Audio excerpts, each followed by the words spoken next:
think the favorite lesson that I like to teach is the Spanish Armada in 1588, sent there by King Philip II of Spain, and the defense against the Spanish Armada led by Queen Elizabeth I, and what happened to the Spanish Armada in that situation. The reason I like to teach it is because Spain was the global superpower in that period. Spain had conquered almost the entire New World. Britain had not, England as it was at that time, had not even begun to develop colonies. And the issue, of course, was Catholicism, and was Catholicism going to be brought back to England after it had been kicked out by Elizabeth's father, Henry VIII.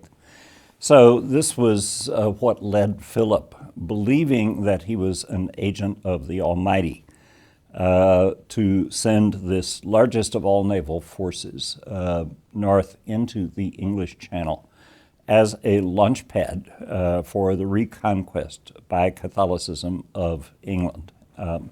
And that's August of 1588. Elizabeth's strategy was not to attempt to directly confront that fleet, because she didn't have a fleet that was capable of doing that.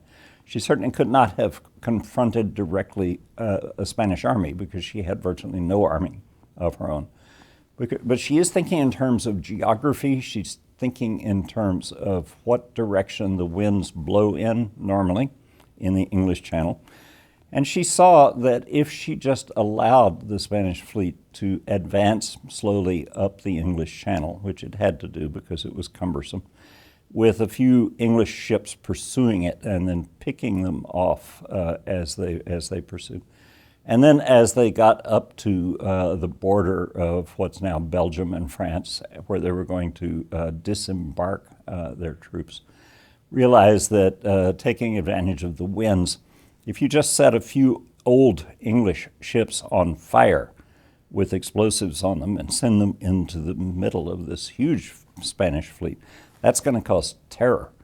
And that in itself will be enough to defeat the Spanish. So it's all happening on one evening with the winds in the right direction, with 8 ships used, and the Spanish completely panicked to the extent of cutting their own anchor cables. So more than 100 ships self-destructed in terms of losing control of the ability to navigate. The only thing they could do then was to flee, but because of the winds, they had to flee around all of England, around Scotland, down the Irish coast. And by the time they staggered back into Spain, they were profoundly depleted. That's the turning point. That's the moment at which it can be said the Spanish Empire reached its high point and then started descending. And it's also the moment at which we can say the English began to become, very gradually, a superpower. And I'm fascinated by the fact that it all can be reduced to a single night in the English Channel and to the direction in which the winds blew. So that testifies to the importance of seizing the moment. It testifies to the importance of not micromanaging, but macromanaging, in the sense of delegating authority to the experts, in this case, her own sea captains, trusting them to do the right thing, trusting them to take advantage of spontaneous moments. They didn't have time to consult Elizabeth about the fire ships. They didn't have time to wonder, if they sacrifice 8 ships, will she get mad and cut off their heads? They figured, no, it's unlikely, because she's a strategist herself. She will understand what that sacrifice achieved. And of course, that's what happened.